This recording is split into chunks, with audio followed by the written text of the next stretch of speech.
अरे उधा, जब से कन्हैया द्वारिका के लिए गए हैं उन्हें तो हमारी बिल्कुल याद आती नहीं, लेकिन हमें बहुत याद आती है।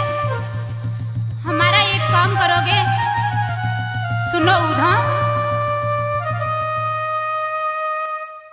अरे मेरे उधा उधा द्वारिका जइयो, मोहन से न्यो जाय कहियो, राधा तो रोबे तेरी यादी में। मेरे उधा जल्दी से द्वारिका जइयो, मोहन से ये जाय कहियो, राधा तो रोबे तेरी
कहियो